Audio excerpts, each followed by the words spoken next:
Box office వద్ద సినిమాలు ఏమాత్రం తడబట్టా అందుకోవడానికి స్ట్రీమింగ్ యాప్లు రెడీగా ఉంటున్నాయి.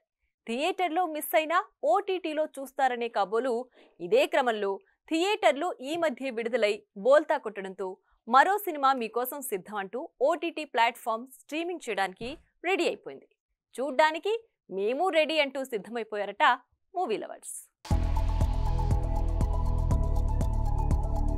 బాపు దయా దర్శకత్వం వహించిన ఈ చిత్రానికి విమర్శకుల నుంచి ప్రశంసలు దక్కాయి. కానీ బాక్సాఫీస్ బరిలో ఆశించిన వసూళ్లైతే దక్కలేదు. దాంతో వెంటనే ఓటీటీలోకి తీసుకువస్తున్నట్లు ఉన్నారు. కథ నచ్చటంతో రూపాయి కూడా తీసుకోకుండా తాను ఈ సినిమాలో నటించినట్లు చెప్పుకొచ్చాడు నటుడు బ్రహ్మాజీ. ఇక రానా దగ్గుబాటితో పాటు రష్మిక మందన్న, కల్కి 2898 ఏడి, దర్శకుడు నాగ్ అశ్విన్, యంగ్ హీరో విశ్వక్సేన్ వంటి ప్రముఖులు సినిమా విడుదలకు ముందు ప్రమోషన్స్ చేసి ఇలాంటి సినిమాని అందరూ చూడాలని, ప్రస్తుత సమాజంలో ఇటువంటి సినిమా అవసరం ఎంతైనా ఉందని చెప్పినప్పటికీ సినిమా హిట్ ట్రాక్ ఎక్కలేకపోయింది. దీంతో గత ఫిబ్రవరి 21న రిలీజ్ అయిన ఈ సినిమా ఇప్పుడు మార్చి 7 నుంచి ఓటీటీలో సందడి చేసేందుకు సిద్ధమైంది.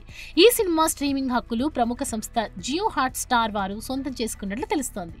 చూడాలి మరి థియేటర్లలో ఆకట్టుకోలేని ఈ సినిమా ఓటీటీలో ఎలాంటి టాక్ తెచ్చుకుంటుందో.